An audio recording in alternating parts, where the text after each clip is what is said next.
part of the Católica family, and I'm counting on you to make the world a better place. Remember the journey.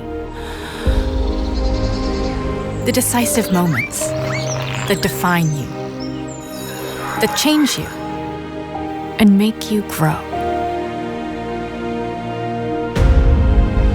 Remember the journey and the ones that were always by your side, pushing you, challenging you,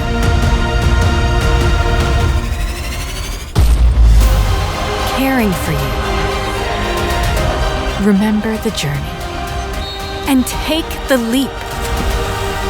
Be the change. Be the symbol. And inspire others around you.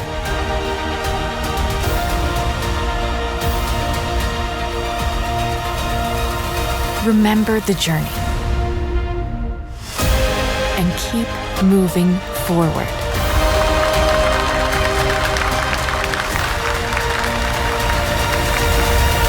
Step ahead in your career. Make a difference. Bom dia a todos, sejam bem-vindos a este webinar.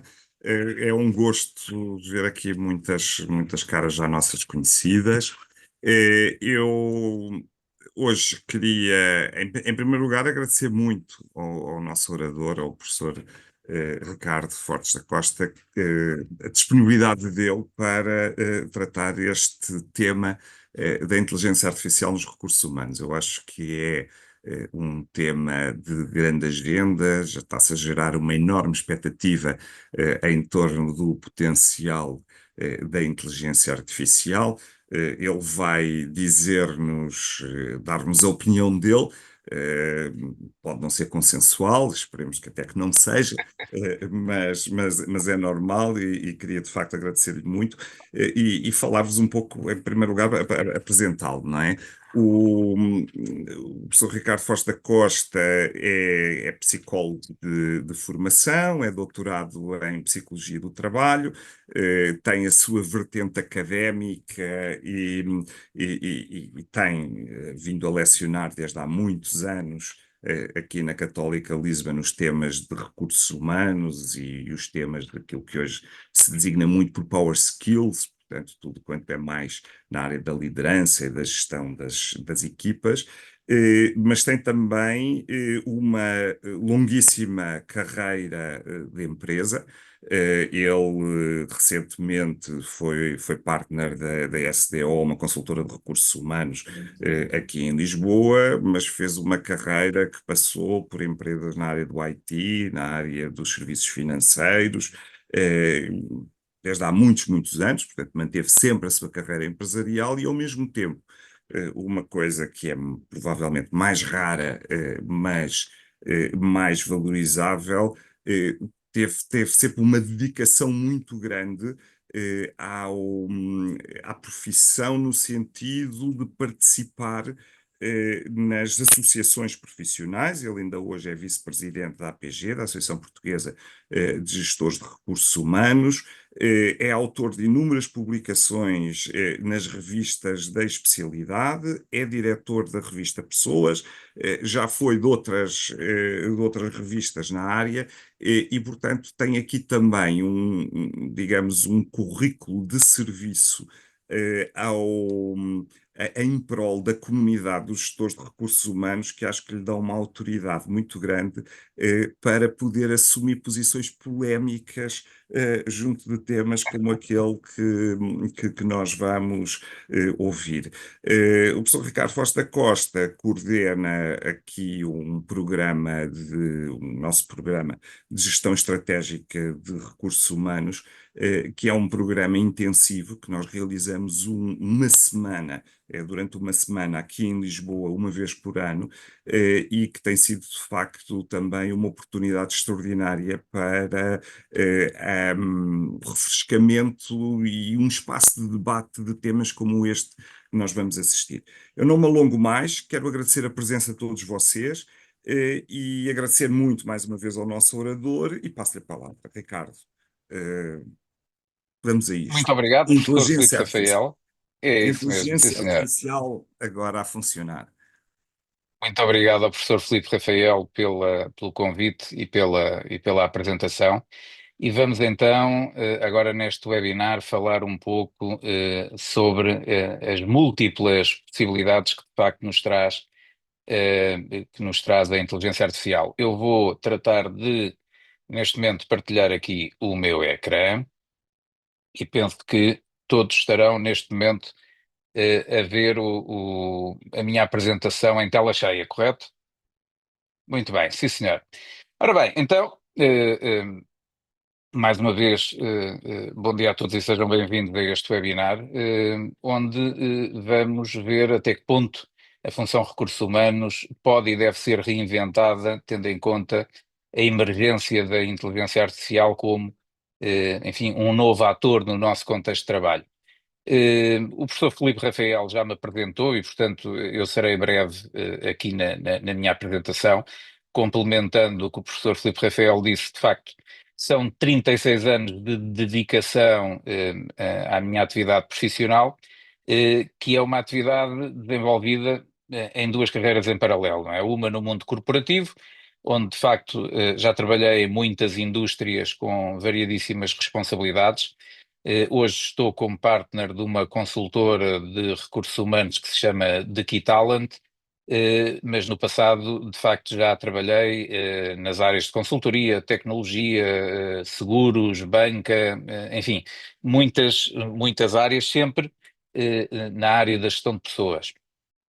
E, ao mesmo tempo, tenho, de facto, uma carreira ligada ao mundo das universidades. Eu sou professor da Católica já há 21 anos, e é curioso porque a minha primeira experiência com a Universidade Católica foi precisamente em África. O primeiro curso que eu dei foi precisamente em Luanda, e desde então tenho lecionado muito em África, seja em Angola, seja em Moçambique, seja em Cabo Verde, seja em São Tomé, e portanto tenho África no meu coração e é de facto com muita alegria que estou aqui hoje a fazer este webinar.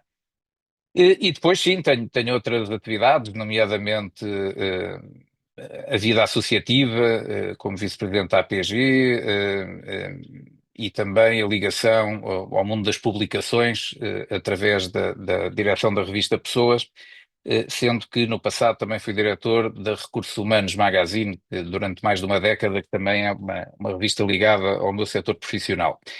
E por fim, também escrevo livros, não são romances, são livros ligados à minha atividade profissional. Já publiquei 4 de minha autoria, estão 2 para sair. Já participei em várias obras coletivas e depois, para ficar de consciência tranquila, também já plantei árvores e já posso ir desta para melhor, como se costuma dizer, porque já fiz tudo o que um homem precisa fazer na vida, porque já escrevi livros, já plantei árvores e também arranjei tempo no meio disto tudo para fazer 2 filhos, sendo que, como a minha vida é gerir pessoas, aqui há 2 anos fiz um upgrade instantâneo de 2 para 6 filhos, que é o que às vezes acontece quando casamos em segundas núpcias, né? E portanto, sim, já há 2 anos que são 6 filhos, uma mulher e ainda estou vivo, portanto há esperança, eu diria assim. E o meu lado B, ou seja, o que é que eu faço nos tempos livres, é saltar de paraquedas, portanto não é andar tão alto como se vê aqui na fotografia. Talvez um dia eu consiga realizar esse sonho, mas para já ele é apenas realizável através da inteligência artificial, que me conseguiu colocar aqui em órbita, apesar de isso na realidade, no mundo real, ainda não ter acontecido. Ora bem, e de facto esta experiência permite-me hoje vir aqui partilhar alguns ensinamentos e algumas reflexões relativamente ao tópico que nos traz aqui, podendo sim eu dar-me ao luxo de ser polémico, sendo certo que o objetivo não é ser necessariamente polémico, mas sim provocar a reflexão sobre estes temas. E este é de facto um tema absolutamente apaixonante, tendo em conta que a inteligência artificial está por toda a parte, muitas vezes sem nós darmos por isso. Nós temos a inteligência artificial em nossa casa e muitas vezes nem reparamos. que a verdade é que quando nos levantamos de manhã e no nosso telemóvel o assistente pessoal diz-nos que, tendo em conta o trânsito, nós chegaremos ao trabalho em X tempo, o que acontece é precisamente a presença da inteligência artificial tirando proveito da ativação dos serviços de geolocalização que nós ativamos no nosso telemóvel para identificar os nossos padrões de deslocação e com isso poder nos ajudar a chegar de forma mais eficaz ao nosso local de trabalho. Mas a verdade é que quando eu me viro para a Alexa e lhe digo, olha, acende uma luz do wall, também é a inteligência artificial que está a trabalhar. Quando temos recomendações para a aquisição de determinados produtos nas nossas redes sociais, é a inteligência artificial que está, no fundo, a dar-nos essa ajuda, sendo que os algoritmos vão identificando os nossos padrões de consumo. Ou outras coisas ainda um bocadinho mais subtis, como por exemplo, e eu não resisto a partilhar estes 2 episódios, não é? Aqui há uns tempos organizei um jantar cá em casa com os amigos e antes do jantar eu fui preparar um gins para os meus amigos e eu bebermos antes do jantar. E à medida que eu ia preparando os gins, íamos falando sobre a melhor forma de fazer gins, se era com mais cítricos, se era com outro tipo de complementos, qual era o melhor gin, etc, etc. E a verdade é que às 3 da manhã desse dia, o meu feed das redes sociais me estava a encher de anúncios sobre gin. E perguntarão assim, pois, porque se calhar fez alguma pesquisa no browser sobre qual era o melhor gin. Não, eu não fiz pesquisa nenhuma. O que acontece é que os nossos telemóveis ouviram a nossa conversa e o algoritmo processou as palavras-chave e identificou, digamos, como interessante as sugestões de gin para mim. O que é que isto significa? Significa que os nossos telefones nos escutam e não nos escutam apenas quando eu digo Ei Siri ou Alexa, faz isto ou aquilo. Porque quando eu faço isso, não é? Quando ativo o assistente pessoal dizendo Alexa ou Hey Siri, para ele ser ativado, isso significa que o microfone já estava ligado. E portanto, sim, quando nós clicamos naquele consentimento para usar o assistente virtual, consentimento esse que, como certamente se recordam, tem um conjunto de cláusulas em letra pequenina ainda maior do que os que existem nos contratos de seguros. Uma das cláusulas que lá existem é uma autorização para o assistente pessoal nos poder escutar. E sim, no fundo, em troca de a cedência de um pedacinho da nossa privacidade, nós ganhamos de facto enorme comodidade. E isto acontece aos mais variados níveis. Lembro-me também que aqui há uns tempos a minha mulher andava um bocadinho desanimada com o contratempo que tinha tido, e como a minha mulher fala pelos cotovelos, nunca mais se calava com esse assunto, e então, nessa noite, começou a receber vídeos motivacionais, não é? No Instagram, não é? E ela dizia, mas como é que eles sabem como é que eu me estou a sentir? Bem, não é porque do outro lado esteja um sinistro senhor a ouvir as conversas, mas porque de facto há um algoritmo que processa milhões ou bilhões de dados e que, identificando palavra-chave, faz recomendações. E portanto, sim, seja em casa com os assistentes virtuais, seja no trabalho com todos os mecanismos que nos otimizam o processo e nos aumentam a eficiência, nós temos a inteligência artificial hoje em dia nas nossas vidas absolutamente presente.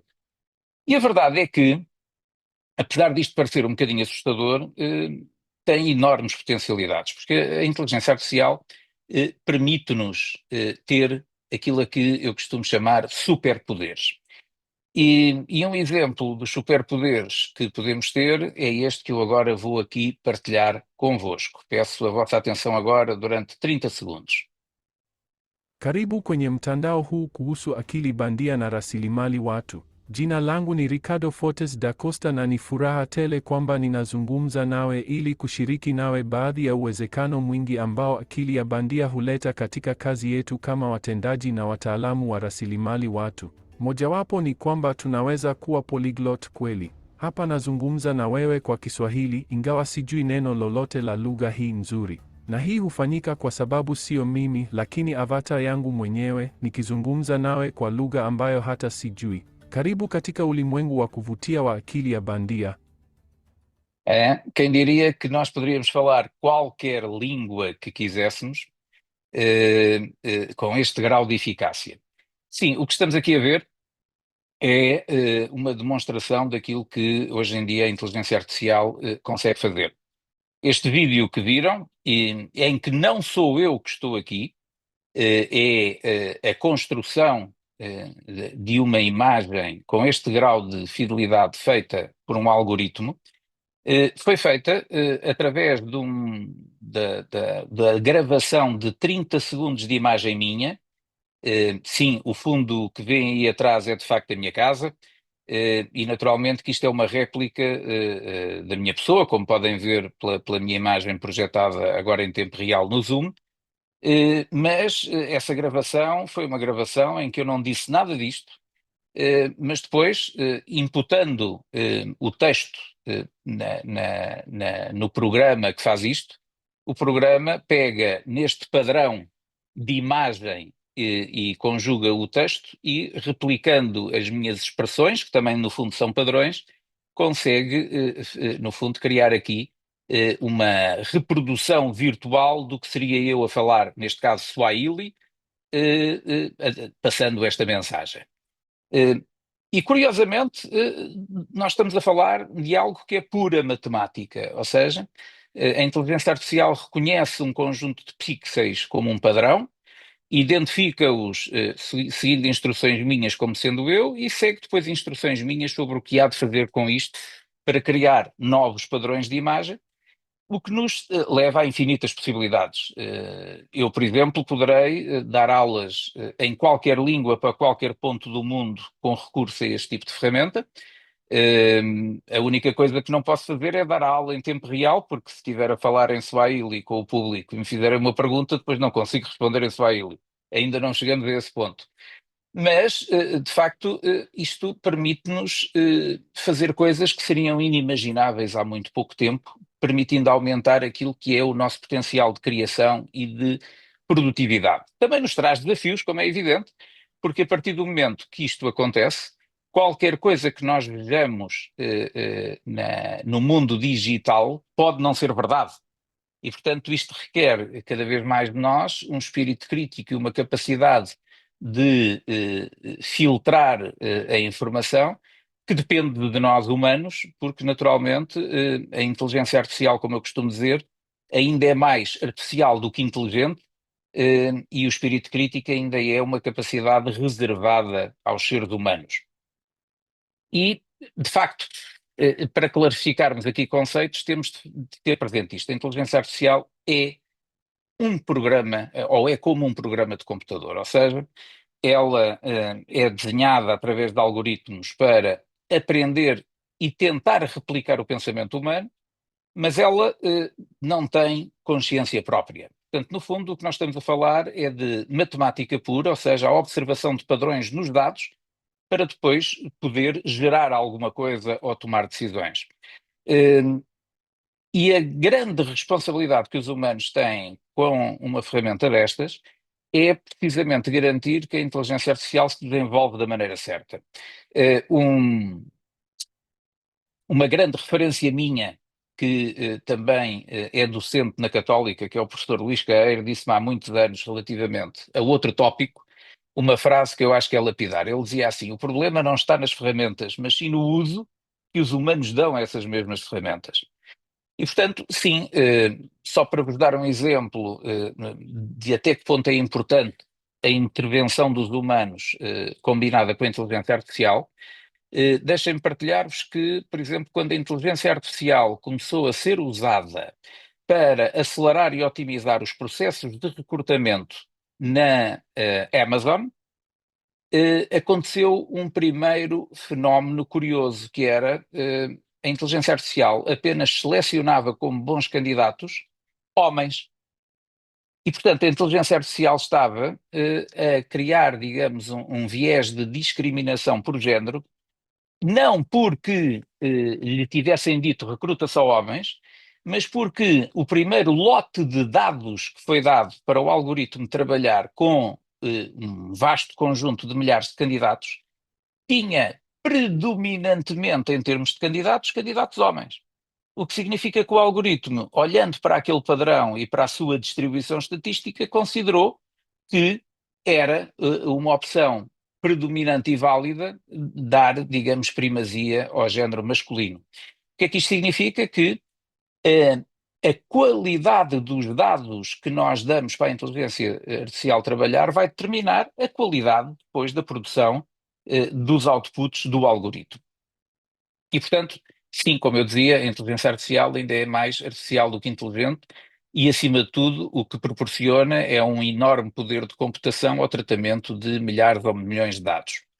E a inteligência artificial não é uma coisa de agora. A inteligência artificial é uma história de sucesso com 80 anos, e a verdade é que remonta aos anos 40, o primeiro, digamos, o primeiro protótipo de inteligência artificial com os primeiros computadores foi o Alan Turing, que cria, digamos, aquilo que podemos chamar a primeira versão de uma inteligência artificial, que nem sequer se chamava inteligência artificial na época. O termo inteligência artificial só surge em 1956, e é nos anos 60 que surge o primeiro chatbot. Hoje em dia nós passamos a vida a falar com chatbots, demos ou não demos por isso, não é? Quando interagimos com um site de uma agência de viagens onde pensamos que estamos a falar por chat com um assistente, provavelmente é um chatbot.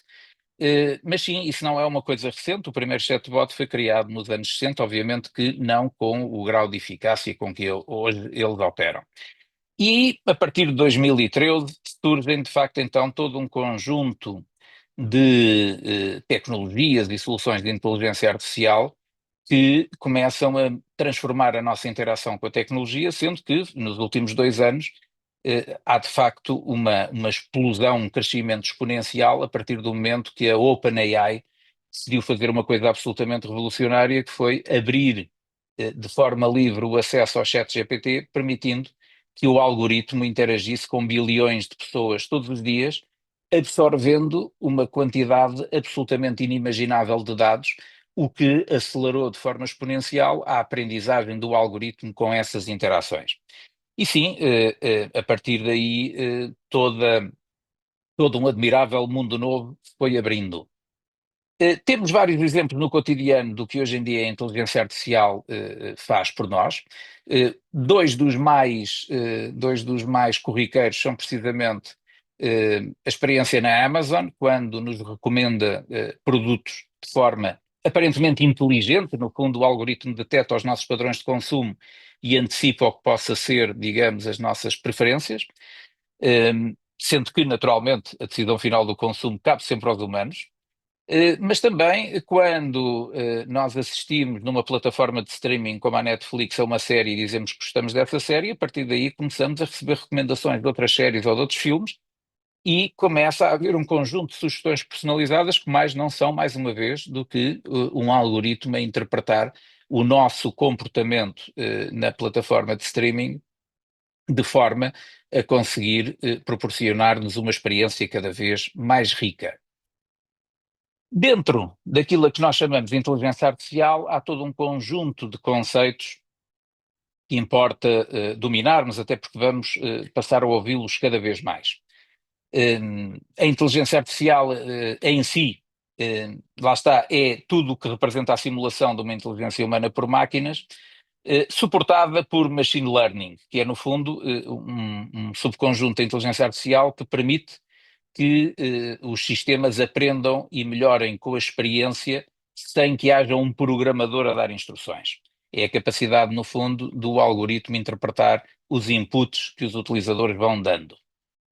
O grande salto depois que aconteceu nos últimos 2 anos foi, digamos, a predominância, ou se quisermos, a vulgarização da inteligência artificial generativa, que é a inteligência artificial que permite criar conteúdo, seja ele texto, imagens, música ou código, baseando-se nos dados existentes. Utiliza, no fundo, redes neurais computacionais para criar novos conteúdos, que aqui diz-se que são originais e criativos. Eu diria que essa afirmação é relativamente exagerada. A inteligência artificial pode ajudar os humanos a criar conteúdos originais e criativos, mas ela só por si não consegue criar nada original ou criativo. Porquê? Porque a inteligência artificial trabalha com base naquilo que já existe. Um exemplo mais claro que eu posso dar disto é este. Aqui há uns tempos, numa aula, um aluno meu mostrou-me em segundos como é que a inteligência artificial podia produzir uma música. E então abre lá a aplicação de inteligência artificial e diz assim à inteligência artificial: faz-me aqui uma música em hard rock que fale sobre um gato que tem saudades do dono. E em segundos a inteligência artificial gerou uma música que devo dizer que se eu tivesse ouvido, por exemplo, num CD qualquer que tivesse a experimentar na FNAC ou noutra loja, se calhar eu teria comprado o CD, né? Porque de facto a música tinha bom ritmo, tinha uma boa batida, tinha uma música engraçada. Mas aquilo que a inteligência artificial não vai, até agora pelo menos, conseguir fazer no estado em que se encontra, é desenvolver uma música num novo estilo que ainda não exista. Ou seja, eu tenho de dar a instrução de que é num estilo de hard rock, que, por exemplo, é um estilo que tem material suficiente disponível na internet para que o algoritmo consiga detectar o padrão e consiga criar algo semelhante a isso. Portanto, o grau de originalidade está limitado à reutilização daquilo que já está disponível. Aliás, é essa a explicação para, no vídeo que eu fiz a falar Swahili, eu estar a falar Swahili. Porque eu quis fazer um vídeo a falar ou crioulo ou umbundo, mas não consegui. Porquê? Porque a internet ainda não tem informação suficiente sobre essas línguas para disponibilizar essa língua para fazer a tradução simultânea e me pôr a falar essas línguas. Portanto, essas eu vou ter mesmo de aprender indo mais vezes à África. Depois temos, dentro do domínio da inteligência artificial, os chamados LLMs, que no fundo são os Large Language Models, ou modelos de linguagem de larga escala, que são no fundo o subcomponente da inteligência artificial que permite que a inteligência artificial, pegando em vastas quantidades de texto, possa aprender com esse texto e depois manipular a linguagem natural de forma sofisticada, como nós vimos naquele vídeo, mas também como vemos quando o ChatGPT, por exemplo, nos responde de forma relativamente eficaz às instruções que nós lhe vamos dando. O recurso a esses modelos de linguagem de larga escala, potenciado por um poder computacional que só existe devido às redes neurais, ou seja, estruturas computacionais que replicam, no fundo, o cérebro humano, permitindo que vários servidores e computadores interajam em conjunto, permitindo criar este poder computacional, é aquilo que permite, de facto, hoje em dia, em poucos segundos, trabalhar resultados que implicam padrões muito complexos. E isto vai ter, nos próximos anos, um desenvolvimento, mais uma vez, exponencial, a partir do momento que se estão a desenvolver, neste momento, computadores quânticos que vão levar, digamos, o poder computacional a um patamar completamente diferente. E, por fim, outro conceito que vai ser cada vez mais falado é o conceito de Deep Learning, que é, no fundo, uma subcomponente avançada do Machine Learning, combinando as redes neurais profundas, permite aprender camadas hierárquicas de dados, permitindo, no fundo, um nível de compreensão que vai ficar cada vez mais sofisticado. E, portanto, é com base, digamos, nesta arquitetura que nós hoje vemos, de facto, a inteligência artificial a fazer coisas absolutamente inimagináveis há apenas 2 ou 3 anos atrás. No fundo, temos assistido a uma evolução em que começámos por ter, em termos de inteligência artificial, aquilo que podemos chamar máquinas reativas, ou seja, sistemas básicos que reagiam diretamente aos inputs, mas sem nenhuma memória das interações anteriores. Por exemplo, quando o supercomputador Deep Blue da IBM venceu o Garry Kasparov no xadrez aqui há uma década ou 2 atrás, aquilo que nós tínhamos era uma máquina reativa. ela conseguia apenas analisar as interações presentes, mas não era capaz de usar experiências passadas. O ponto em que nós nos encontramos é este. Ou seja, a inteligência artificial com memória limitada. A inteligência artificial consegue já usar dados históricos para tomar decisões básicas. Vemos isso quando vemos carros autónomos a andar pelas estradas ou chatbots a responder-nos de forma mais ou menos razoável às nossas perguntas, que é porque eles vão armazenando as informações e vão combinando essas informações com um conhecimento pré-programado para tomar decisões mais informadas. E isto vai levar, já agora ficamos com essa nota, ao emergir de todo um conjunto de novas profissões. Deixem-me partilhar convosco que neste momento uma das profissões que eu tenho que não aparece na minha apresentação é precisamente a profissão de treinador de inteligência artificial. Neste momento eu estou a desenvolver um projeto para a administração pública portuguesa onde estou, enquanto especialista de uma determinada área temática, a ensinar um algoritmo que vai produzir um vastíssimo conjunto de cursos online para a administração pública sobre o tópico que eu estou a desenvolver.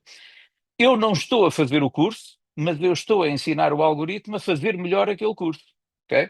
E, portanto, sim, um dos nossos trabalhos vai passar a ser esse, ou seja, no fundo, em vez de ensinarmos só humanos, vamos passar a ensinar também algoritmos. Ora bem, o que é que o futuro próximo nos reserva? Provavelmente inteligências artificiais que vão ser capazes de começar a compreender ou a interpretar emoções e pensamentos humanos. Isto ainda é um conceito teórico, ou seja, muitas vezes dizemos com algum grau de esperança que não chegaremos à fase do Terminator, precisamente porque a inteligência artificial não consegue desenvolver a empatia nem interpretar as emoções e os pensamentos humanos. Sim, vamos ver se num futuro próximo não teremos de facto a inteligência artificial a conseguir ter este nível de compreensão. O, o robô que a Tesla lançou há muito pouco tempo, o Optimus, já replica de uma forma relativamente convincente um bocadinho isto, mas ainda estamos muito longe de lá chegar. Sendo certo que estes desenvolvimentos, como os últimos anos demonstraram, acontecem, diz-nos a experiência, de forma mais rápida do que aquilo que antecipamos. E por fim, digamos, aquilo que será, digamos, a última fronteira ou um marco absolutamente decisivo será quando tivermos uma inteligência artificial que seja capaz de ter autoconsciência e compreensão da sua própria existência.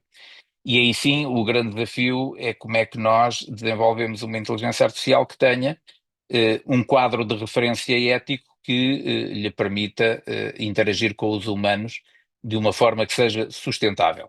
Enfim, estes dois patamares ainda não estão a acontecer, estamos apenas nos dois primeiros, mas é bom que tenhamos consciência de que provavelmente vamos ter de enfrentar desafios a esse nível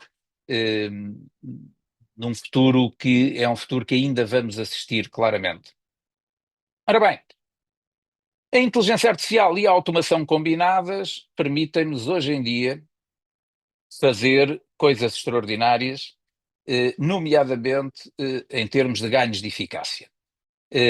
Os RPAs, que é a automação robótica de processos, hoje em dia automatizam milhões de tarefas repetitivas, digitalizam bilhões de documentos e processam petabytes de dados estruturados e não estruturados, reduzindo erros. Hoje em dia, dizem os estudos, até 90% e aumentando a velocidade de processamento em 70%. O que é que isto significa? Significa que hoje em dia nós temos, de facto, ferramentas à nossa disposição que nos permitem fazer muito mais coisas no tempo de trabalho. Com também a possibilidade de usar, digamos, essas tecnologias para melhorar o processo de tomada de decisão, ou seja, todas as tecnologias que hoje em dia permitem reconhecer caracteres e detectar padrões em documentos, permitem acelerar, digamos, as sugestões de decisões que tomamos baseadas em dados, Sendo certo que, mais uma vez, realço que a decisão compete aos humanos e deve ser garantida pelos humanos, ou seja, independentemente dos aumentos de eficácia que isto traz, o nosso papel é essencial. E a verdade é que, mesmo tendo toda esta ajuda, aquilo que estão, por exemplo, a ver nesta apresentação e que teve ajuda da inteligência artificial no sentido da sua produção, é um conteúdo gerado por mim, só que em vez de levar 4 ou 5 dias a preparar esta palestra, eu levei 2 horas. Mas sim, se eu tivesse dito ao ChatGPT, olha, faz-me uma apresentação sobre este tópico assim assim, bem, o que sairia era aquilo que eu costumo dizer que é uma espécie de produção feita por, e permitam-me agora a brincadeira, um brasileiro depois de beber umas 6 caipirinhas. Porquê? Porque o que vai sair não está necessariamente certo e o que vai sair, como o português de Portugal não tem um volume de dados suficientemente representativo, vai ser algo escrito em português do Brasil, que é o que tem o número de falantes suficientes para ser reconhecido como grande padrão predominante. Portanto, sim, tudo aquilo que estão a ver foi produto de um trabalho que eu fiz, que foi acelerado pela inteligência artificial, mas que não substitui a intervenção dos humanos. Agora, de facto, há aplicações absolutamente notáveis que nos trazem vantagens enormes do ponto de vista do trabalho, não só em termos de produtividade, como, por exemplo, em termos de segurança ou saúde no trabalho. A partir do momento que os algoritmos conseguem reconhecer padrões visuais, conseguimos fazer coisas absolutamente extraordinárias. E eu trago-vos aqui 2 exemplos. No exemplo da esquerda, vão ver como é que a inteligência artificial, detectando padrões de produção numa fábrica, consegue dar alertas e prevenir acidentes.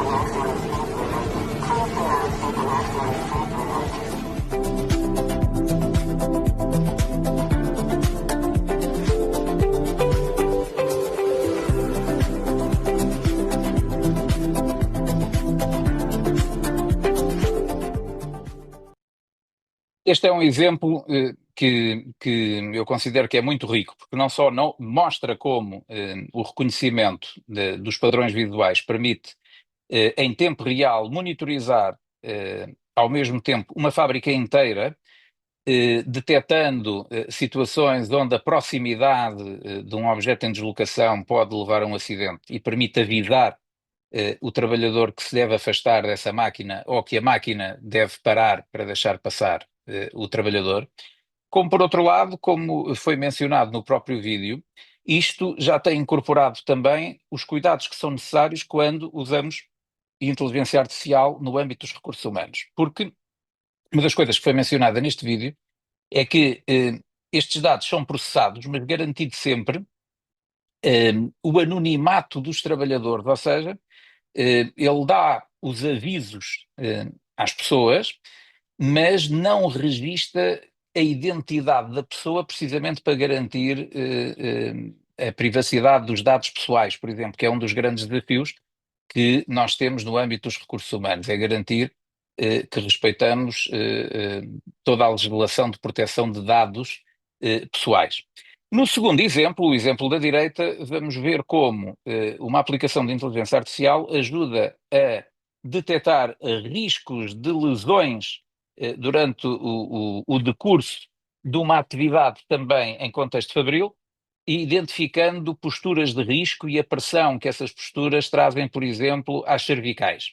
E para isso, hão de reparar que o colaborador, a única coisa que tem de fazer é usar no seu corpo, nomeadamente ali junto aos joelhos, junto às virilhas e nos pulsos, uns sensores que vão permitir fazer isto que vamos ver.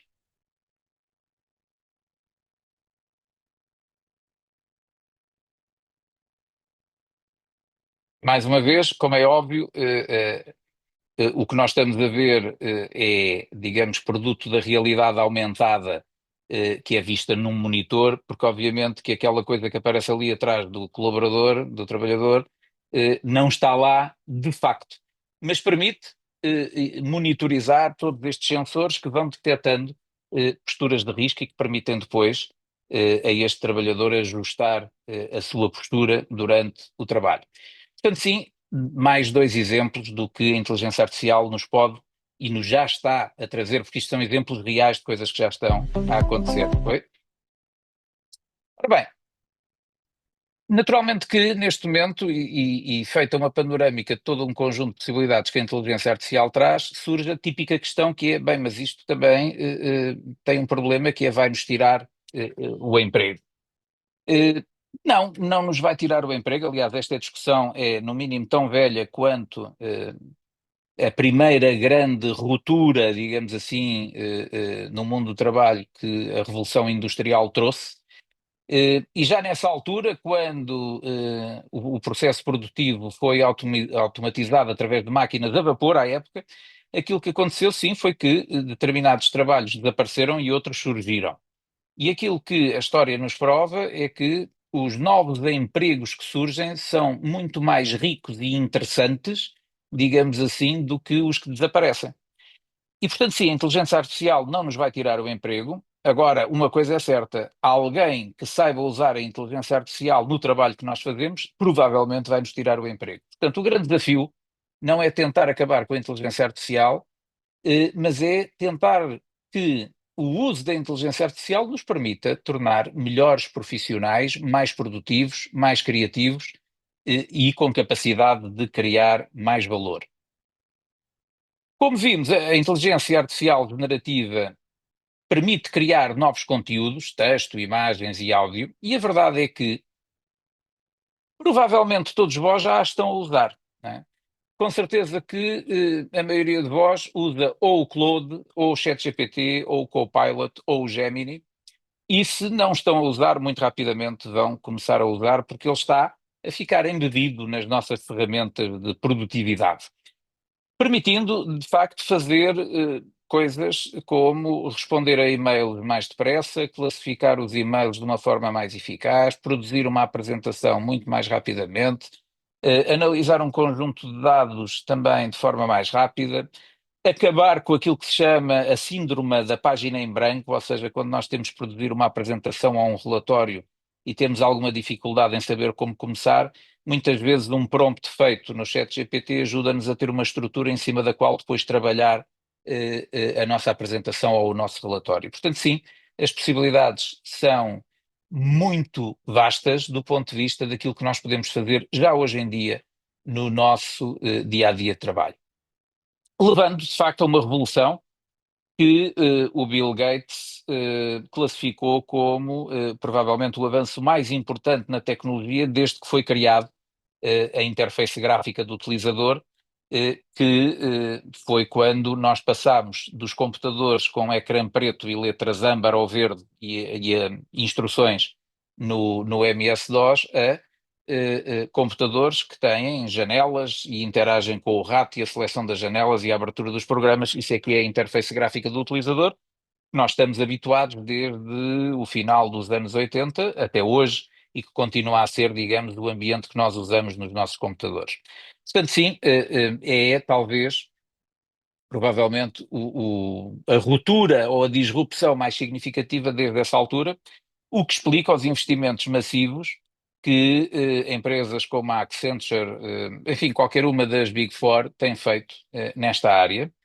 Explica, enfim, os investimentos massivos também em termos de capitalização bolsista de empresas como a OpenAI, sim, depois deram um trambolhão quando surgiu o seu equivalente chinês, mas que já estão a recuperar quando perceberam que o seu equivalente chinês tem, neste momento, graves problemas ainda de segurança, e, portanto, afinal, ainda vai levar algum tempo até estar nivelado, digamos, com as soluções que hoje em dia predominam. E, portanto, sim, se estão neste momento a usar o equivalente do ChatGPT chinês, como é que ele se chama? O DeepSeek. Sim, atenção, porque o DeepSeek abre uma porta para o acesso aos vossos dados nos telemóveis e computadores, que não é muito agradável. Ora bem, de facto, sim, muito trabalho vai ser automatizado. Neste momento, estima-se que 30% das horas de trabalho podem ser automatizadas e que a inteligência artificial generativa pode gerar resultados que podem ser amplificados em 2, 4 ou 10 vezes conforme o tipo de atividade. Mais uma vez, reforço, isto não significa que vamos perder o emprego, significa que vamos ter de nos reinventar no mundo do trabalho. Há alguns números para termos noção disto. Incrementos de velocidade em 25%, de qualidade em 40%, de produtividade em pelo menos 12% e incrementos no desempenho final superiores a 40%. É o que um estudo da Deloitte recente identificou. E sim, é de facto um avanço muito significativo, que vai trazer desde logo, e fica aqui uma grande provocação desde já, vai trazer desde logo aqui um desafio à área dos recursos humanos do ponto de vista daquilo que é a gestão do desempenho e da meritocracia. É que, potencialmente, vamos deixar de ter low performers. Ou seja, aqueles colaboradores que eram mais fraquinhos vão ser capazes, com a ajuda destas ferramentas, de começar a produzir um trabalho de razoável, se não mesmo boa qualidade. O que significa que vamos ter um nivelamento na base, digamos, da performance para cima e provavelmente depois um crescimento exponencial da qualidade dos high performers com o uso destas ferramentas. E, portanto, sim, isso, por um lado, são boas notícias do ponto de vista da produtividade, por outro lado, é um desafio que se coloca em termos de como é que vamos diferenciar o mérito, provavelmente deixando de ter o problema de lidar com low performers. E este, digamos, uma das provocações que ficam aqui lançadas. Sim, a nova geração de trabalhadores já não vão ser nativos digitais, vão ser nativos da inteligência artificial. Ou seja, os meus filhos, quando entrarem no mercado de trabalho daqui a alguns anos, já vão ser trabalhadores que estão habituados a usar a inteligência artificial, aliás, já o fazem hoje na escola. Aliás, um dos grandes desafios que surge no mundo do ensino é precisamente esse, ou seja, o professor vai passar a ser cada vez mais uma espécie de provocador intelectual e um coach da aprendizagem dos seus alunos, e cada vez menos um transmissor de conhecimento tradicional, porque o conhecimento está aí, anda aí pelo ar, como eu costumo dizer, à disposição de todos. E, portanto, o nosso trabalho vai ser ajudar estes jovens a aprender de forma eficaz, recorrendo a estas ferramentas, e, acima de tudo, o nosso trabalho vai ser ajudar a promover um bom sentido crítico para eles poderem distinguir o trigo do joio e a distinguir um conteúdo de qualidade de um conteúdo com menos qualidade. E o grande desafio agora não é eles produzirem bons papers, é poderem defender os seus trabalhos numa prova oral, demonstrando que verdadeiramente sabem sobre o assunto e que não estiveram, por e simplesmente, a despejar o que o ChatGPT lhes disse para fazer. E se isso é verdade no mundo da educação, também vai ser verdade no mundo do trabalho, naturalmente. A verdade é que a criação sofre uma aceleração absolutamente notável. Nos últimos 115 anos produziram-se 15 bilhões de imagens. Bem, com a inteligência artificial, no último ano e meio, foi produzida a mesma quantidade de imagens. Mais uma vez, imagens que são o produto da recombinação do que já existe, do reconhecimento de padrões e da geração, depois, de imagens com este nível de qualidade, e quem diz imagem diz vídeos, diz a produção de novos conceitos visuais. A partir do momento que a inteligência artificial acelera o processo criativo, nós podemos, de facto, criar aquilo que imaginemos na nossa cabeça com enorme rapidez, e todos nós, de repente, passamos a ter a capacidade de sermos grandes criadores. E, portanto, sim, nós temos, com a ajuda desta ferramenta, a possibilidade de sermos todos nós, à nossa maneira, um misto de Albert Einstein e Leonardo da Vinci. O que vem aqui são 2 exemplos de imagens criadas por inteligência artificial que replicam, do ponto de vista da arquitetura, 2 conceitos de 2 marcas, e isto foi gerado em segundos. E sim, podemos fazer isso também com vídeos. Tenho aqui um exemplo que vos mostra isto.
E o que estão a ver aqui é feito em tempo real, ou seja, este é o poder da computação ao serviço dos humanos.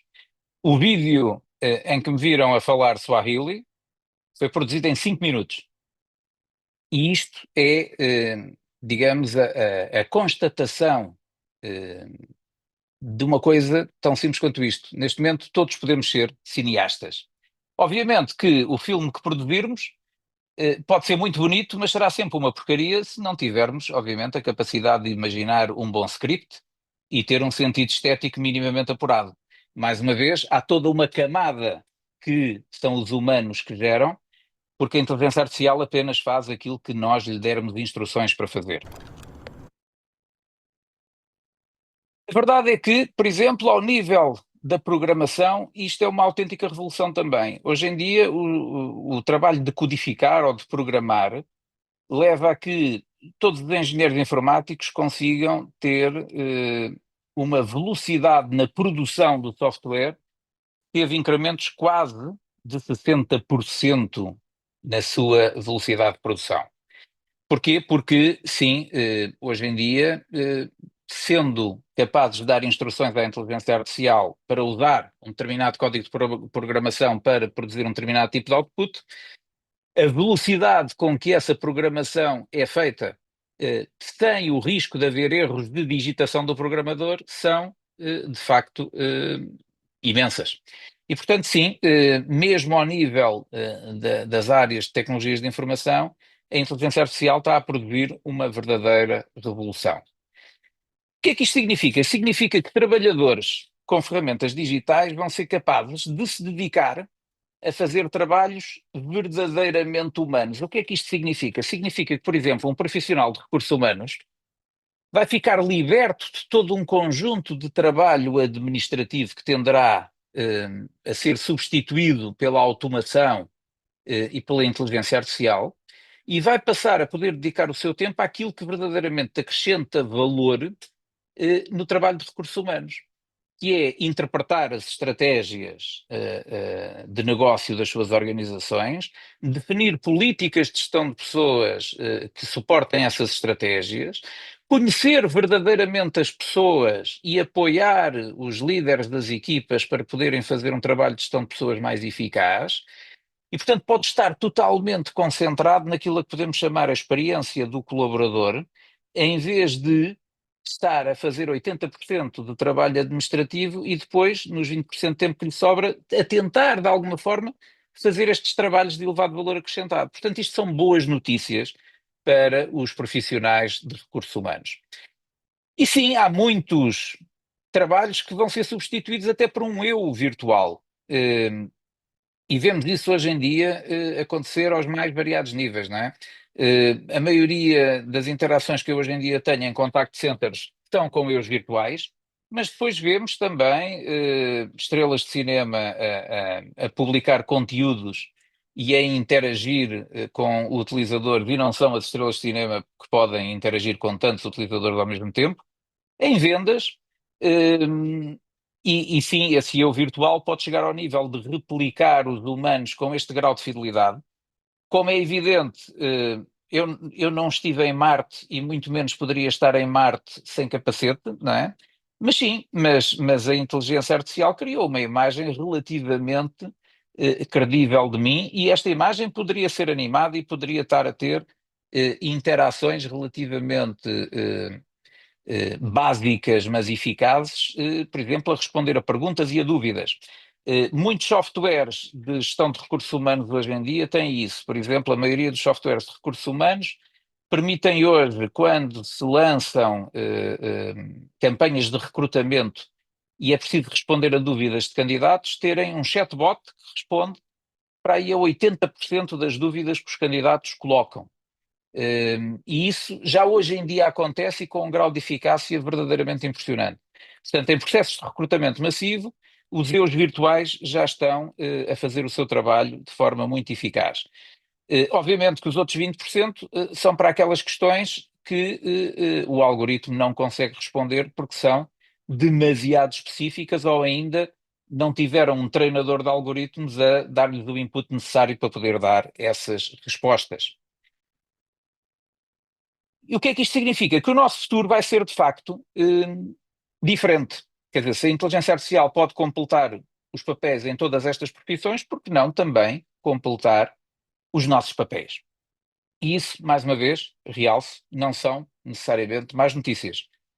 Eu hoje, com a ajuda da inteligência artificial, sou melhor professor do que era há uns anos, não porque a inteligência artificial me tenha dado mais sapiência, mas porque me libertou tempo para eu desenvolver os meus conhecimentos, porque me permite gerar os meus outputs mais depressa. E, portanto, eu consigo ter mais tempo disponível para fazer aquilo que verdadeiramente interessa num caso de um professor, que é desenvolver o seu conhecimento e pensar em novas e melhores formas de passar esse conhecimento ou de ensinar os seus alunos. E sim, se quisermos, isto é o culminar de uma jornada em que a discussão sobre os efeitos da tecnologia no trabalho começa na era da Revolução Industrial, quando começamos a standardizar e a permitir a produção massiva, mas não nos esqueçamos que nessa altura o trabalho tinha condições fortemente precárias e, sim, a transição de uma economia agrária para uma economia industrial mecanizada permitiu ganhos de eficiência, mas aquilo que aconteceu foi que, lá está, os trabalhadores rurais migraram para as cidades e transformaram-se em operários, com condições de trabalho que hoje são inimagináveis, mas que na altura eram consideradas, digamos, uma oportunidade de progresso do ponto de vista da capacidade desses trabalhadores obterem um determinado rendimento. Quando, no século XX, as relações laborais foram influenciadas pelos movimentos trabalhistas e o ser humano passou a ser reconhecido como um ser com direitos e necessidades e, no fundo, a gestão de recursos humanos nasce e se desenvolve no sentido de criar condições de trabalho melhores, nós passámos a ter colaboradores com trabalhos mais sofisticados, com uma qualidade de vida maior. Nós achamos que, ou se calhar não nos lembramos que no tempo, por exemplo, do meu avô, não havia uma semana de trabalho de 40 horas. Trabalhava-se todos os dias. Okay? Hoje em dia, nós temos condições de trabalho que nos permitem ter uma qualidade de vida maior.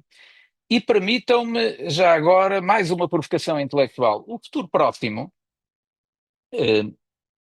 vai ser um futuro onde os ganhos de eficiência não revertem apenas para as organizações, mas vão ter de se traduzir em fortes evoluções, mais uma vez, na qualidade de vida das populações e dos trabalhadores, evoluindo para um paradigma onde muito provavelmente nós conseguimos criar o mesmo valor ou mais valor com menos horas de trabalho. E não é por acaso que hoje em dia, por exemplo, se começa a discutir na Europa a semana de trabalho dos 4 dias. Tem dado uma enorme polémica, muitos empresários dizem, se implementarmos uma semana de trabalho de 4 dias, muitas empresas irão à falência. Isso é uma falácia. Irão à falência as empresas que não conseguirem reajustar os seus processos produtivos de maneira a manterem a sua eficácia e a sua competitividade. Mas, quer dizer, assumir que as empresas iriam falir se tivéssemos uma semana de 4 horas de trabalho era mais ou menos a mesma coisa que assumir todos os produtores de algodão nos Estados Unidos teriam falido quando se aboliu a escravatura nos Estados Unidos. E a verdade é que não. Ou seja, eles continuam hoje em dia a produzir, mas segundo regras diferentes que se traduziram na criação de uma sociedade mais justa e mais humana. Portanto, sim, muito provavelmente nós iremos evoluir, quem sabe, para um futuro onde conseguiremos ser prósperos e produtivos, mas com mais tempo para usufruir da dimensão não profissional da vida, e, portanto, uma sociedade que terá mais espaço para o lazer também.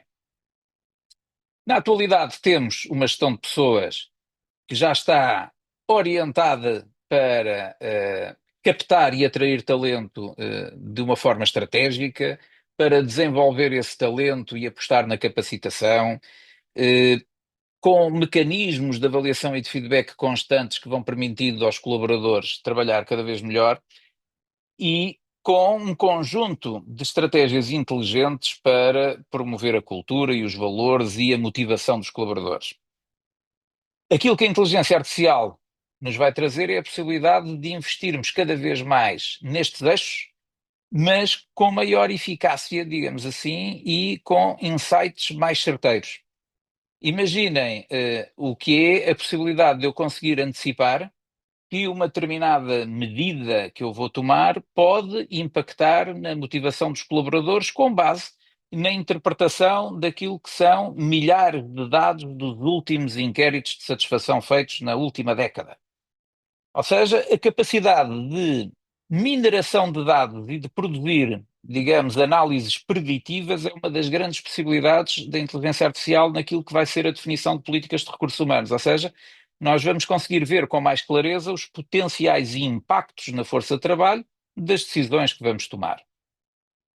E, portanto, sim, a inteligência artificial pode nos ajudar naquilo que é a implementação de uma política sofisticada de gestão de pessoas, que vai, no fundo, tirar proveito de todo um conjunto de ferramentas que já hoje existem e que hoje trabalhamos de forma muito robusta ao nível da promoção ou da gestão da diversidade, da inclusão, da igualdade de oportunidades, mas que ainda é feita com base naquilo que é o conhecimento que cada líder vai tendo das suas equipas e do conhecimento que, com muito esforço, uma área de recursos humanos vai tendo sobre a sua força de trabalho, mas que pode agora dar um salto muito significativo quando eu consigo trabalhar os dados de forma eficaz. Eu nunca me esqueço, quando trabalhei numa multinacional aqui há uns anos, eu recebia, por exemplo, milhares de currículos todos os dias de candidaturas espontâneas.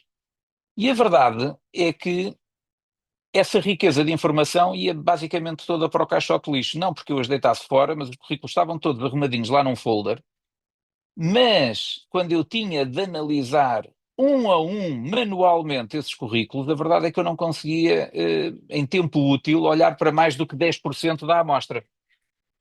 Aquilo que as tecnologias de informação hoje nos vão permitir é precisamente isso, ou seja, sistemas de informação de recursos humanos cada vez mais robustos, que trabalham os dados e que os sintetizam de forma a que eu consiga usar os dados com eficácia. Depois, isso vai permitir possibilidades ao nível da aprendizagem organizacional.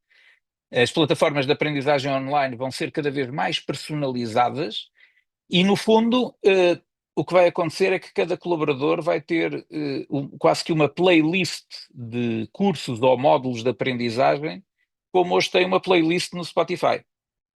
E é muito curioso ver como as coisas evoluíram. Quando, no início dos anos 2000, eu lancei a primeira plataforma de e-learning do maior banco privado português, é engraçado porque eu disse uma coisa e toda a gente disse que era uma loucura. E disseram todos que eu era maluco. Porque eu disse, bem, daqui a algum tempo, todos nós estaremos a fazer e-learning não nos computadores, mas sim nos nossos telefones. Isto foi dito no tempo em que ainda não havia smartphones, não é? Eram aqueles Nokiazinhos e a gente trocava mensagens de texto. E disseram todos, tu és maluco, como é que as pessoas vão aprender por SMS? E a verdade é que hoje a maioria dos conteúdos que nós aprendemos de forma remota podem e são capturados de forma muito eficiente por nós no nosso smartphone, que já tem um ecrã muito maior e um poder de computação. Já agora tenhamos noção disso. O poder de computação dos nossos smartphones é superior a todo o poder de computação que foi usado em todas as missões Apollo juntas. Portanto, nós pudemos pessoas na Lua com menos poder computacional do que o poder computacional que temos hoje nos nossos smartphones. Portanto, sim, hoje nós conseguimos aprender a caminho do trabalho, se for caso disso, acedendo a um conteúdo de aprendizagem nos nossos smartphones. E agora, sim, imaginem o que é esse conteúdo começar a ser sugerido para nós em função daquilo que são as nossas experiências de aprendizagem passadas e em função daquilo que é a análise dos nossos dados de performance, por exemplo. Tudo isso hoje em dia já é possível. Um caso real do que é que a inteligência artificial permite na gestão de pessoas. O caso da IBM. A implementação na IBM de um assistente digital de recursos humanos levou a que no ano passado a IBM conseguisse ter estes números que vemos aqui, mais de 10 milhões de interações por ano com o assistente digital, mais de 700 mil tarefas automatizadas, uma otimização dos custos no budget de recursos humanos de 40%, e foi otimização precisamente porque deixaram de ser feitos um conjunto de processos manualmente e quem trabalha em recursos humanos pôde se dedicar às tarefas de valor acrescentado. 94% das perguntas feitas ao assistente digital tiveram resposta eficaz e a reputação ou o nível de satisfação dos colaboradores com os recursos humanos teve um crescimento de 55 pontos no NPS de recursos humanos, no Net Promoter Score da área de recursos humanos da IBM. 96% dos gestores da IBM adotaram o Ask HR e 93% dos executivos de topo também os adotaram. Tem aí um exemplo, um snapshot precisamente do assistente digital naquilo que é o computador de um colaborador da IBM. Isto dá-nos uma ideia dos ganhos efetivos que podemos ter na função recursos humanos com o uso da inteligência artificial. E estamos apenas a começar. Portanto, sim, o futuro da gestão de pessoas vai implicar cada vez mais uma integração tecnológica, ou seja, uma colaboração crescente entre humanos, robôs e inteligência artificial, que não tem de ser vista como uma ameaça, mas sim uma oportunidade, sendo que os seres humanos vão ter de desenvolver cada vez mais aquilo que verdadeiramente é interessante nos seres humanos, que é a sua criatividade, a sua capacidade de compreender os outros e desenvolver empatia, a capacidade de tomar decisões complexas, suportadas em dados, mas que são decisões que são tomadas pelos humanos, a capacidade de se focarem cada vez mais nos seus clientes internos e sempre de uma forma que seja ética e sustentável, que é aquela dimensão moral que só os humanos têm. A integração entre o humano, o robô e a inteligência artificial é feita através da automação, mas também daquilo que se chama a augmentation, ou seja, a inteligência artificial a aprimorar as capacidades humanas, como já vimos em vários exemplos neste webinar.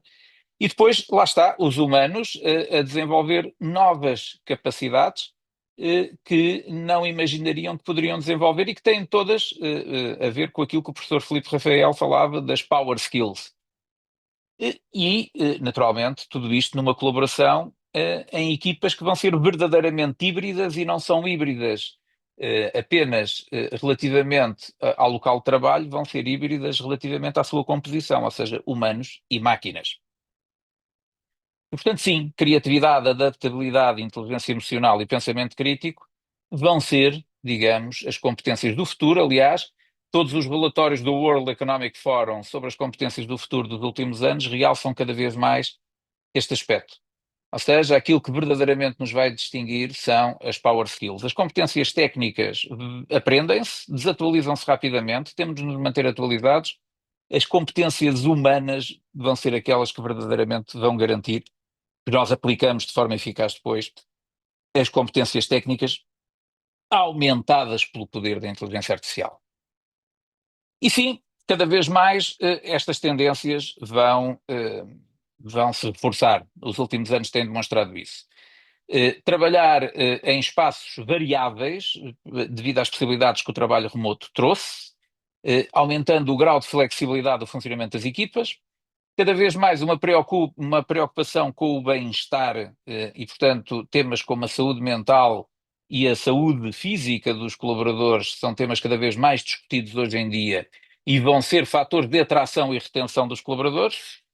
Cada vez mais um contexto de aprendizagem que vai acontecer não só nos momentos estruturados de aprendizagem, mas também naquilo que são momentos de microaprendizagem ao longo do dia-a-dia de trabalho, com a criação de conteúdos cada vez mais pequenos, mas mais ativáveis em qualquer contexto de trabalho, e com uma componente cada vez mais de gamificação, ou seja, de elementos que permitem criar uma dinâmica de jogo no processo de aprendizagem.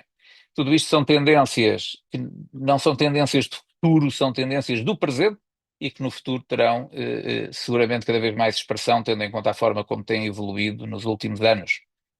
A verdade é que o futuro já aqui está. E eu tenho aqui um vídeo que mostra o que era a projeção do ano de 2025 aqui há uns anos atrás. Peço agora a vossa atenção durante um par de minutos.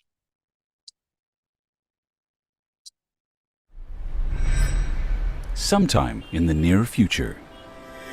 Meet Jane. Jane is a people strategist.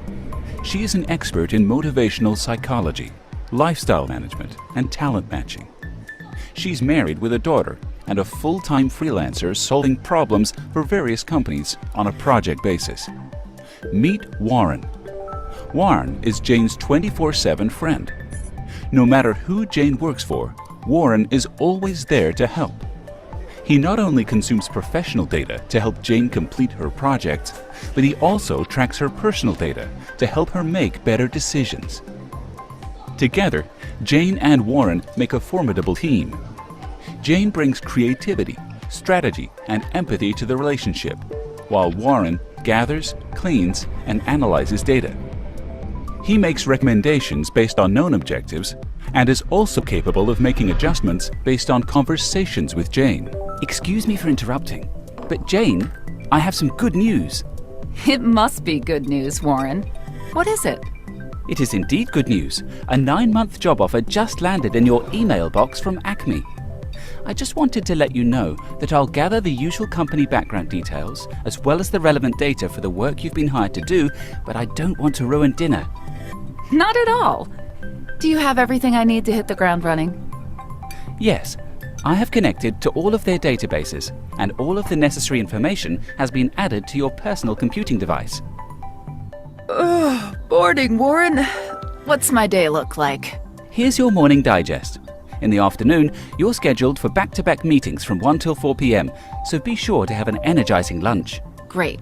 Sounds like a busy day. What's on my to-do list? The top 3 things on your to-do list. 1. Finish the compensation analysis by Friday. We can get most of this done on your commute to work today. 2. Get a decision from your boss for the date of the next conference. 3. Pick up milk after work. The family is running low and it happens to be on sale today.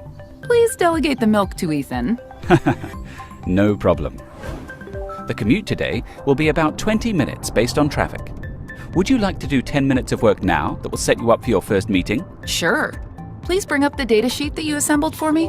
So you can see there were a couple of anomalies that I couldn't reconcile. Here, here, and here. My guess is that there is bad data. Yeah, that's what it looks like. Let's use a straight line average in those cells.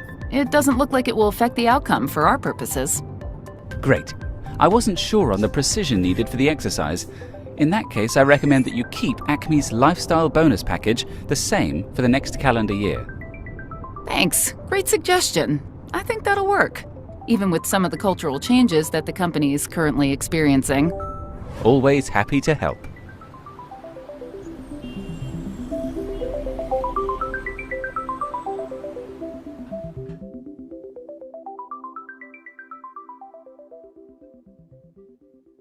Ora bem, o que é curioso neste vídeo que a Mercer produziu há 5 anos atrás? É que quando a Mercer produziu este vídeo há 5 anos atrás, tudo o que vemos neste vídeo é suportado por tecnologia que já há 5 anos atrás existia.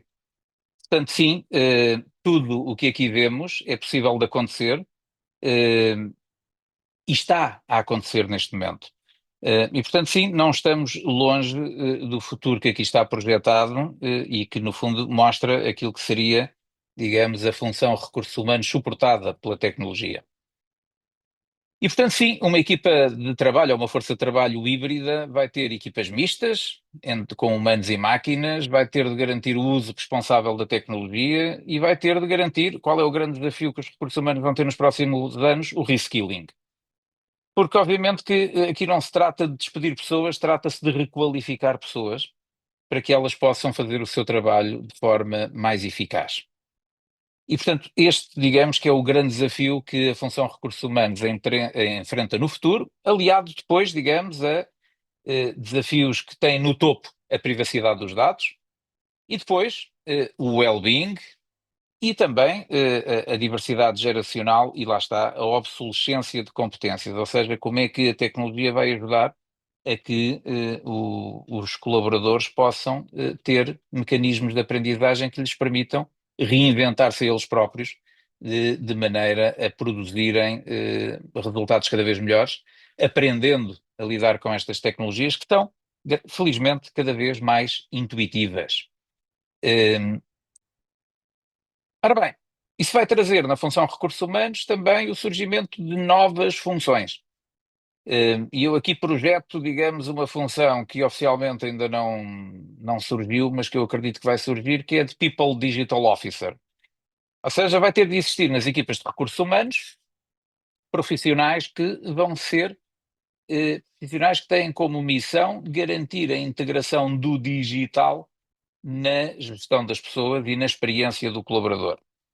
Vão ser pessoas que vão ter de ser provocadores ou agentes da mudança, no sentido de ajudar as organizações a agarrar as novas soluções e as novas tecnologias, promovendo uma cultura de experimentação de maneira a acelerar, digamos, a transição para este paradigma de trabalho pós-digital. E sim, isso vai requerer alguém dedicado a isso, não é? E a verdade é que nós temos vindo a ver a surgir na função recursos humanos funções que não ouvíamos falar há uns anos atrás. Nos últimos anos temos vindo a assistir nas organizações ao surgimento de coisas como o Chief Happiness Officer, por exemplo, responsável pelo bem-estar ou pela felicidade dos colaboradores, que mais não é do que alguém que tem, digamos, a preocupação de trabalhar esses temas, que são temas emergentes hoje em dia na gestão de pessoas. No fundo, o Chief People Officer é alguém que vai, no fundo, conjugar conhecimentos de User Experience e de Customer Experience e aplicá-las, no fundo, aos clientes internos. Ou seja, àquilo que hoje em dia se chama tecnicamente a Employee Experience. Curiosamente, experiência é essa que começa mesmo antes dos colaboradores entrarem na organização. Hoje em dia a tecnologia permite fazer coisas notáveis quando estamos a falar de campanhas de recrutamento para captação de talento, que permite, de facto, criar uma experiência do utilizador logo à entrada muito interessante. Hoje em dia, qualquer jovem saído da universidade que entre numa campanha de trainees para empresas, por exemplo, como a EDP ou a Galp, tem uma experiência super personalizada em que preenche, digamos, a sua candidatura e imediatamente começa a interagir com uma inteligência artificial que lhe manda uma mensagem personalizada a agradecer a candidatura, a dizer-lhe as áreas onde poderá ter oportunidades dentro da organização e assim sucessivamente. Ou seja, uma experiência completamente personalizada que depois terá continuidade quando entram na organização. E isso vai ser um dos fatores fundamentais, seja de motivação, seja de retenção dos colaboradores num mercado que é cada vez mais competitivo e onde estamos a competir com organizações do mundo inteiro que estão a tentar captar o melhor talento à escala global. Quando eu trabalhei na multinacional de consultoria, sim, eu já recrutava engenheiros informáticos competindo com empresas que estavam no Dubai, empresas que estavam na Nova Zelândia, empresas que estavam em Londres, na Alemanha, em Espanha, e por aí adiante, porque de facto este é um mundo cada vez mais global e onde o talento é detectado e atraído de qualquer ponto do mundo, a partir do momento em que também se pode, na maioria dos casos do setor terciário, produzir à distância, não é? Obviamente que noutros setores isso não é possível, mas a verdade é que grande parte daquilo que são, digamos, as nossas atividades ao nível mais sofisticado tem neste momento esse grau de exigência. E portanto sim, na função recursos humanos vamos ter um momento em que vai haver um salto quântico de otimização, com automatização de processos e com a possibilidade de alocar recursos de forma cada vez mais eficiente e de medir resultados de forma cada vez mais rápida, de maneira a poder corrigir a trajetória cada vez mais a tempo. E, portanto, o tempo em que eu levava uma semana a produzir um relatório para o board sobre o impacto da política de recursos humanos, já lá vai. Isso foi na década passada. Hoje em dia nós conseguimos produzir esse relatório em meia hora, muito provavelmente, e eu diria o maior desafio é que qualquer elemento do board se calhar também consegue produzir esse relatório sem precisar de me pedir ajuda. Portanto, é bom que os nossos sejam melhores do que os deles. Bem, o que é que vamos ter então? Profissionais de recursos humanos cada vez mais concentrados naquilo que eu chamo o filé mignon da função. Atrair talento, promover equipas cada vez mais eficazes ajudando os líderes e criando líderes cada vez mais inspiradores e capacitados. Vai ser isso que a função de recursos humanos vai ter como foco em termos de prioridade, complementando também, digamos, como missão, o criar organizações verdadeiramente aprendentes, onde a tecnologia vai permitir entregar cada vez mais toda uma variedade de conteúdos de aprendizagem em tempo real e de forma personalizada.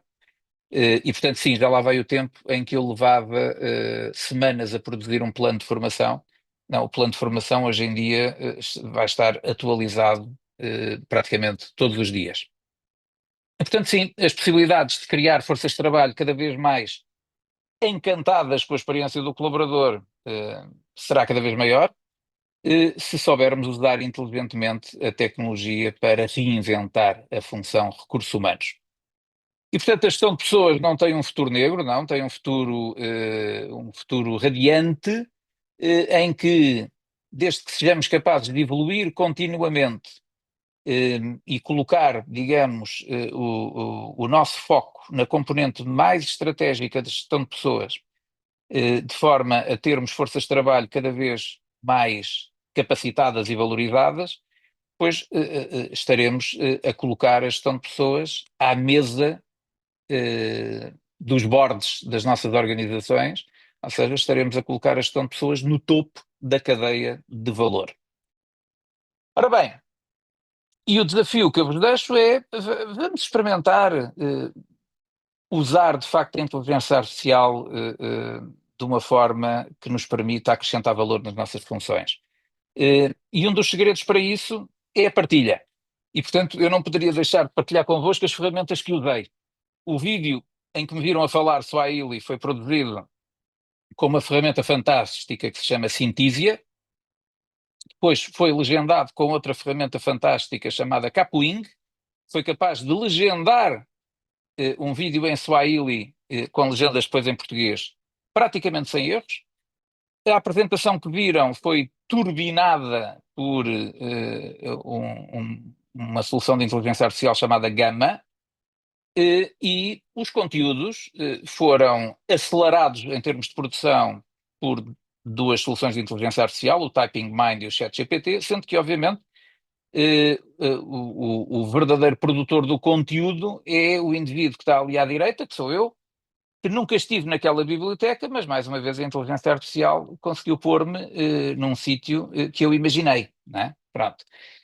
Ora bem, o futuro requer fundamentalmente não que estejamos cheios de medo dele, mas sim que nos capacitemos para os desafios que ele coloca, e portanto o futuro requer capacitação, razão pela qual é com enorme orgulho e alegria que nós estamos precisamente a preparar o Programa de Gestão Estratégica de Recursos Humanos, que não vai ocorrer no Cairo, como aquela fotografia mais uma vez sugere. Eu nunca estive no Cairo, mas a inteligência artificial ajuda-me a imaginar que eu posso estar ali.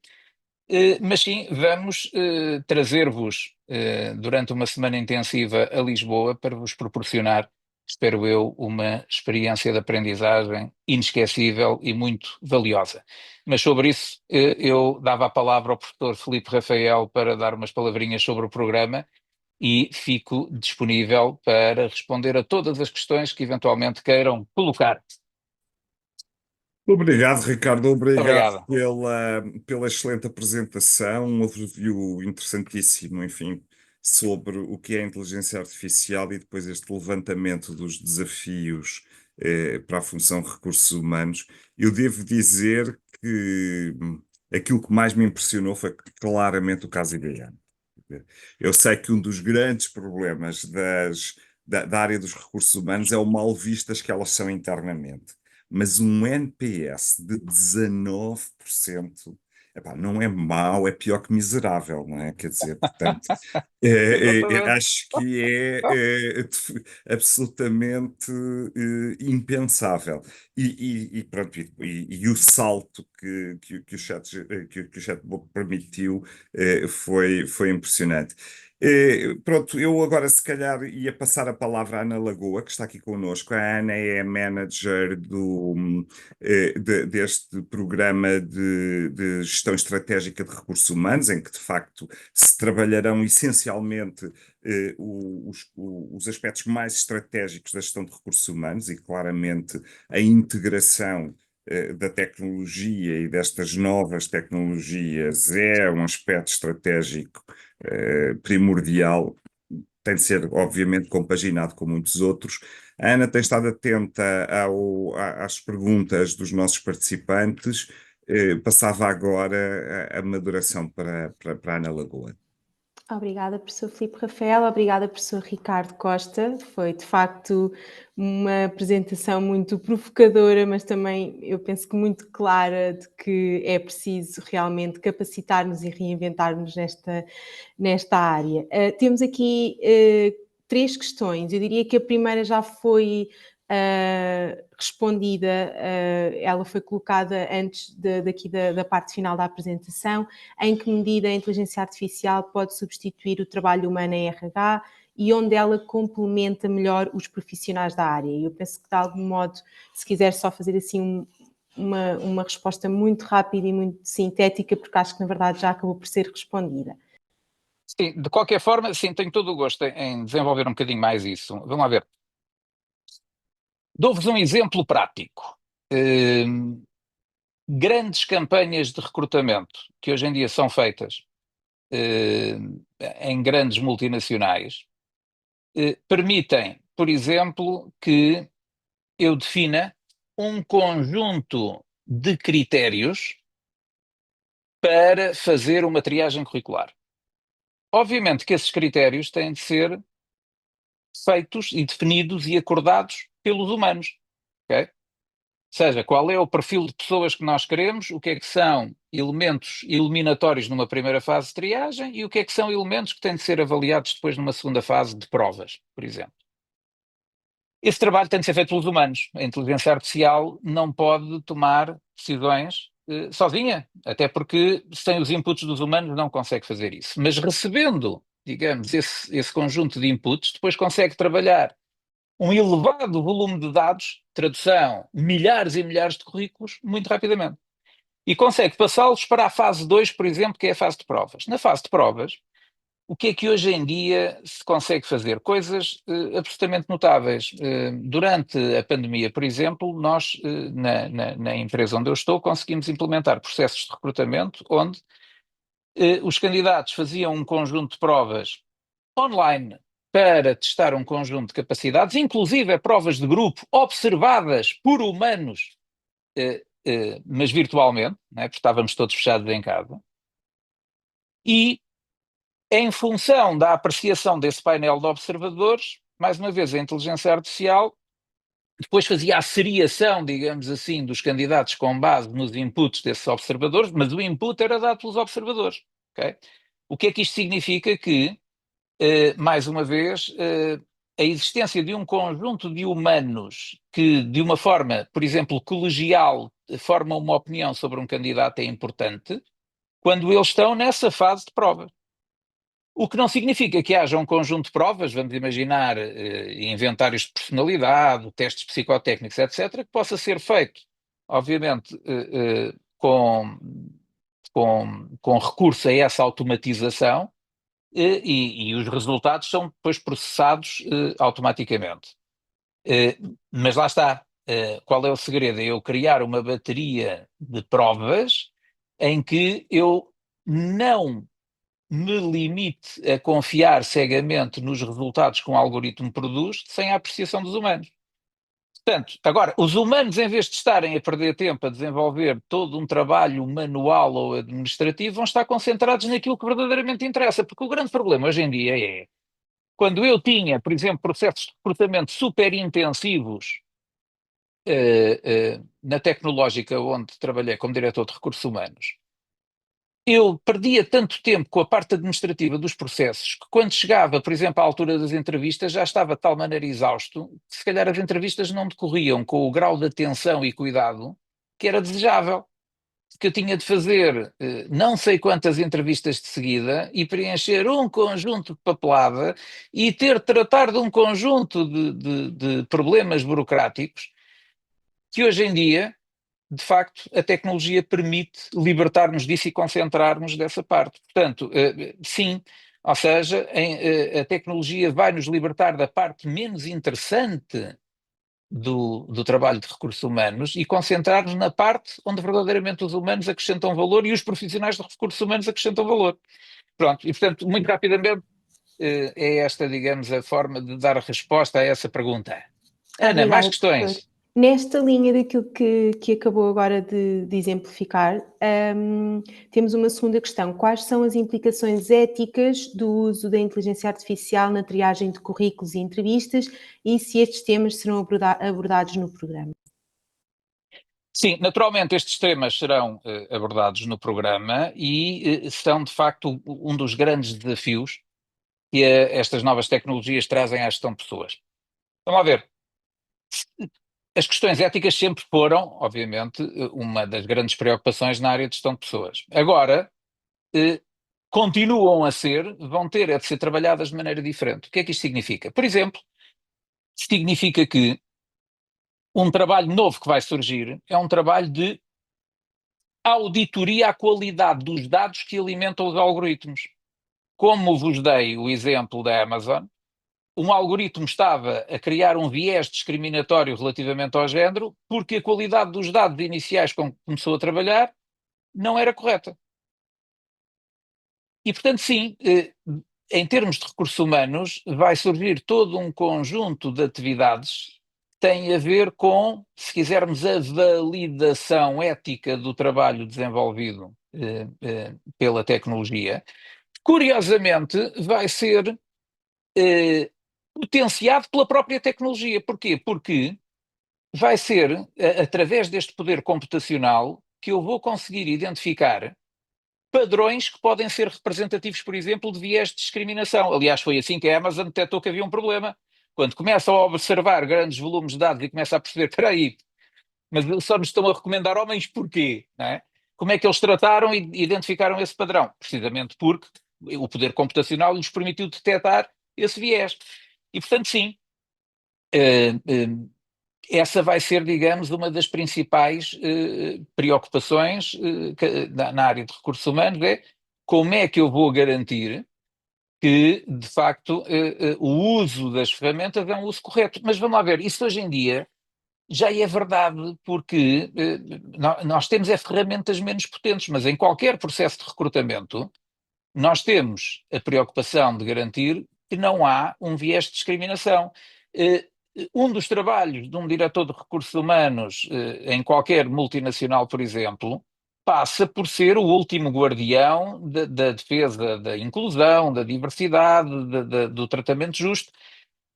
O que nós vamos passar a ter é a possibilidade de conseguir fazer isso de forma mais eficiente, porque em vez de estarmos apenas, digamos, reduzidos àquilo que possam ser as denúncias de más práticas, nós vamos poder detectá-las com mais eficiência a partir do momento que trabalhamos dados em grande volume de forma mais rápida.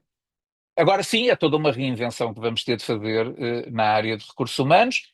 Claramente há um desafio a este nível que, por exemplo, no seio da Associação Portuguesa de Gestão de Pessoas, já está a levar à discussão se, tal como existe um AI Act para regular o uso da inteligência artificial ao nível da sociedade em geral, não deveria haver também um HR AI Act que permitisse regular o uso da inteligência artificial na gestão de pessoas. E, portanto, sim, há todo um novo conjunto de realidades e desafios ao nível regulatório que estão neste momento a surgir. E, portanto, essa é uma discussão que já está a acontecer. Perfeito, muito obrigada, professor. Uma última questão. Existe algum dado estatístico sobre a aceitação da inteligência artificial no recrutamento em Portugal? Se existe, qual o nível de aceitação? Muito bem. Ao nível português, que eu tenha conhecimento, ainda não foi feito nenhum estudo específico que permita avançar com esses números. Existem estudos internacionais feitos pelas grandes consultoras, mas em Portugal em concreto ainda não existe propriamente nenhum estudo que se possa dizer que seja representativo. Há alguns pequenos surveys feitos por alguns pequenos operadores, mas não temos ainda, digamos, nenhum estudo que eu possa classificar como um estudo à prova de bala, digamos assim, relativamente aos dados recolhidos. Para isso é preciso ter um grau de representatividade maior das amostras, mas seguramente que muito rapidamente vão surgir estudos com esse grau de amplitude, porque naturalmente os grandes players, especialmente na área da consultoria, estão a fazer grandes investimentos nesses estudos. Enfim, Portugal, sendo um mercado mais pequenino, não é obviamente o primeiro a ser objeto desses estudos, não é? Mas surgirá seguramente. Muito obrigada, Muito bem. professor. Não havendo mais questões, penso que podemos dar por encerrado este webinar. Eu partilhei aqui no chat os endereços de e-mail. Caso tenham alguma questão mais específica sobre o Programa de Gestão Estratégica de Recursos Humanos, foi partilhada aqui também a página do programa no website da Católica Lisbon. Mais uma vez agradecer ao professor Ricardo, ao professor José Filipe Rafael. Obrigado, eu. Os que se juntaram a nós esta manhã. Vemo-nos em breve. Muito bem, obrigado a todos. Obrigado a todos. Até já. Bom dia, boa jornada. Bom dia. E muita inteligência artificial. Bom dia.